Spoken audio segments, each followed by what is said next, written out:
Hey, what's up, guys? I wanted to put a tip out there, and that's the big thing about a lot of what I do, is I want to put a tip out there that not only is correct, but is also, not currently being used anywhere correctly. Um, the thing is, I want to talk about alignments, okay? Usually, this is going to be more in terms of if you're using a nickel defense for a base versus 21 personnel. Not so much, maybe, unless you're dealing with people that are already using motions and motion heights and stuff, trying to go to a more balanced set from slot or something like that. Pretty much what I'm about to teach you guys is going to protect you against people that like to use motion heights, people that like to use play flip, formation flips, motion hikes, combination of the things where there's just a lot of moving pieces in their offense to kind of get your defense out of position. Like I know a lot of people like they pre-move defenders and stuff, and then they don't want to get out of position versus stuff like that. But even when you pre-move defenders, you are moving your guys out of positions to defend certain routes. But what I'm going to do today is I'm going to teach you guys how to utilize alignments to basically help you against that aspect. Okay, so you just go to your coaching adjustments. Do not do this on field as an adjustment, because if you're dealing with quick hikers, usually you man align and they got a slot formation over there. They'll probably hike it before your corner or whatever from the other side can trail back to where he needs to align. So always start off with the man align, and the rules are simple for this. You only use it, A, you have to be in a nickel or dime, and B, you have to be in a match coverage defense. Okay, so those are the rules for man align. You're not necessarily going to use those for drop zones or anything. I wouldn't suggest using them for drop zones, but match principal defenses, yes. Okay, and then just make sure that you turn ball in the air on. Don't worry about zone drops, because again, like I said, it's match principal defense. So we just go in here. I want to show you how this works, right? Let's say I'm running like a cover 6 invert, and my opponent, per se, let's say he's in Y off trio or something, right? Just trying to find something to move in pieces. Now if I can get both play arts to show, I'm trying to remember what play show play art.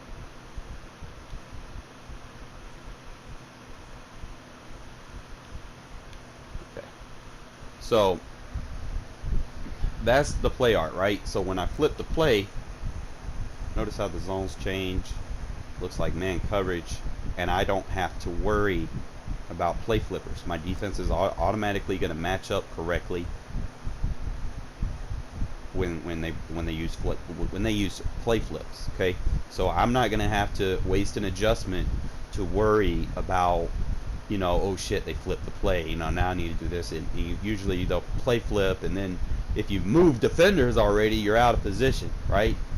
So this is one way man align protects you against play flippers. Okay, now if they start doing motions, watch this. Stays with them.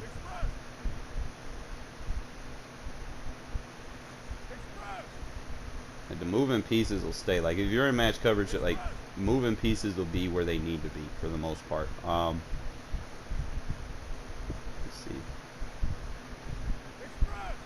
If you deal with, let's say they audible to another formation.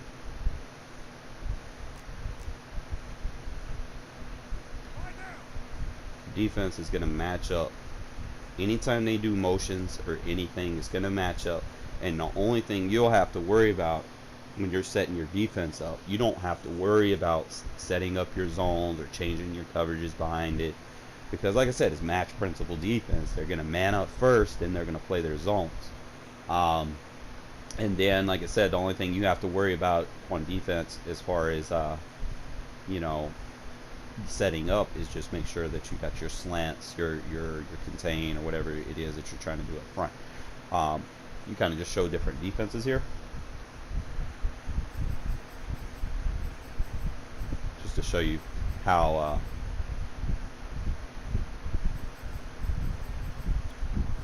it works. Let's come out in nickel normal again. This time I'll play like just cover 9. I'm actually going to pick a formation here with 3 receivers, so it can give me some dollar looks. Shit. All right. Now, one thing about when you're playing match, sometimes you'll see that. So like if you see that, that means that's going to show you how you should be correctly aligned, right? So when you're dealing with 3-by-1 or technically 3-by-2, the cover 2 side always needs to be on the 3 receiver side. Okay. So like if you do it like this, he's not necessarily gonna do what he's supposed to do, so you'll have to flip it. That's the only situation versus bunch that you'll have to worry about. But if they go